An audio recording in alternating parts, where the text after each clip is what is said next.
Sziasztok! Szeretném megmutatni nektek ma ezt a táskát. Ez egy Topic Midloader 3 literes váztáska, amely bikepacking szériából származik.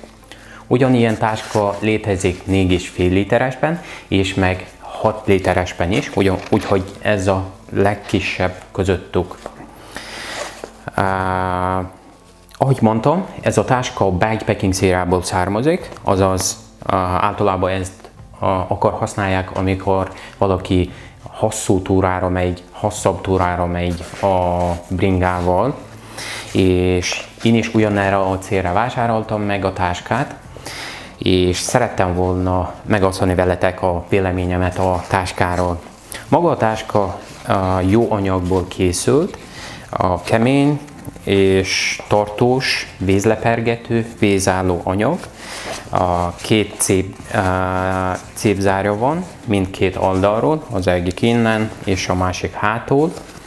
Mindkét cépzár oda vezeti, arra a belső térre vezeti, és felül van 2 tipzár, ami váz felső részére rögzíthető.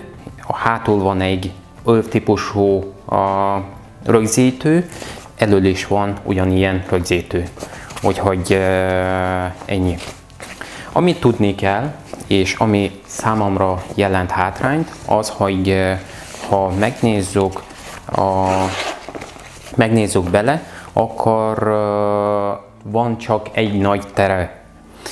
Nincsenek különböző zsebek, mondjuk, és elkülönített terek benne, és ez nekem például hátrányt jelenti, mert ha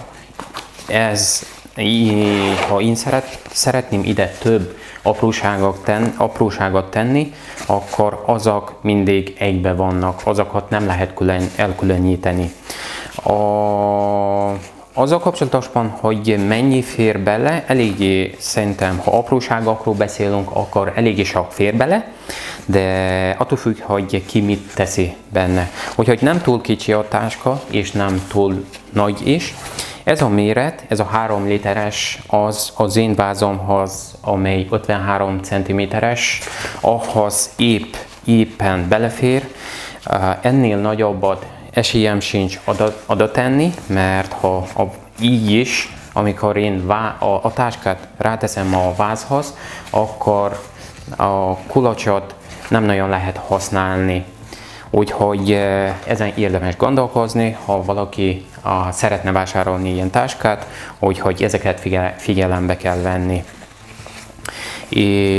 Ezt a táskát én egy napon keresztül használtam, egy olyan nagyjából 4-5 órán keresztül használtam, és nem raktam túl sokat bele, és miután levettem a táskát a vázról, akkor ezeken a helyeken, ahol vannak a tipzárak és az övek, egy kicsit fekete nyomokat hagyta, és ezen is érdemes gondolkozni, mert ha hosszú távon és több napon keresztül használjuk, akkor biztos olyan nyomokat fog hagyni, amelyeket nem nagyon lehet majd eltüntetni, én azt gondolom. Úgyhogy érdemes azokra a helyekre, ahova rögzítünk a tipzárokat meg az öveket, alattuk nem tudom, valamilyen típusú védelmet használni, érdemes használni, hogy ne hagyjon nyomokat a vázon. És ezen kívül, ami igazából kis hátrány jelent számomra, ahogy már mondtam, ha oda teszem a vázhoz a táskát, akkor nem tudok használni a kulcstartókat. Ezt mindjárt meg is mutatom, hogy hogyan néz ki a vázon, és megnézzük együtt. A táska nagyjából 13 és 15 ezer között van, ki mennyiért árulja.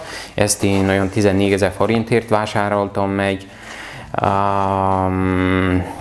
én nem tudom, hogy ez most drága, vagy nem annyira drága, de igazából ilyen típusú táskát olcsóbban nem nagyon lehet találni, főleg ha egy jó minőségű táskáról beszélünk, mint ez, akkor nem nagyon lehet találni olcsóbbat ennél.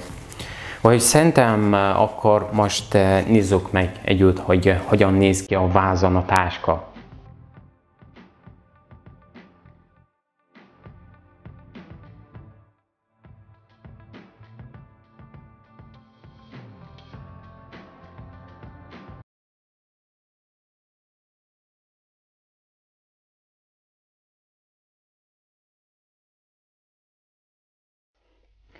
Ahogy mondtam, itt van a kulacs, és ha kettő együtt van a vázon, akkor sajnos a kulacsot nem igazán lehet használni, se ezt, se a hátsó kulacsot.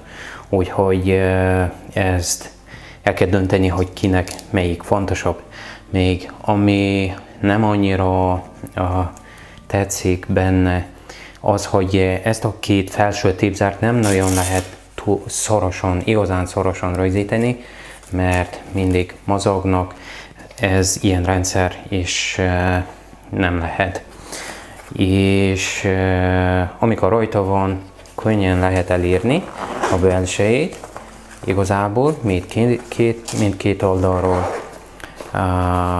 Ahogy mondtam, eléggé tágas, ami még kicsit még zavar, amikor rajta van a vázon, ez az öv hátsó, amikor szorítunk, utána ez a része az lóg eléggé, és akkor, amikor ugye ezen a másik oldalon van, és amikor tekerés közben, akkor mindig érintkezik a lábbal, és akkor így kényelmetlenséget okoz.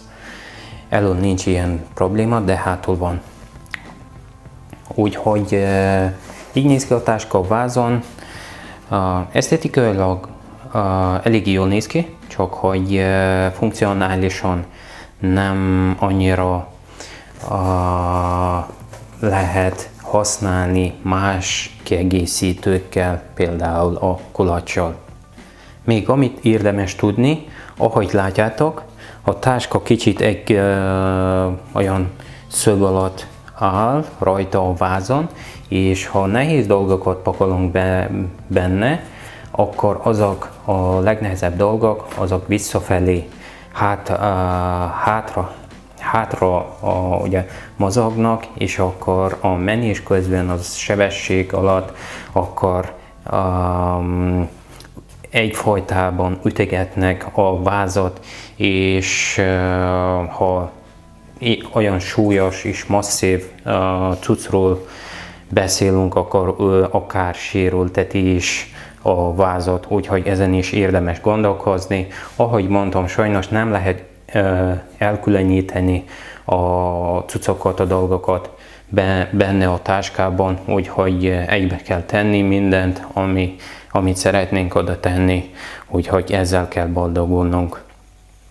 És igazából így néz ki a táska.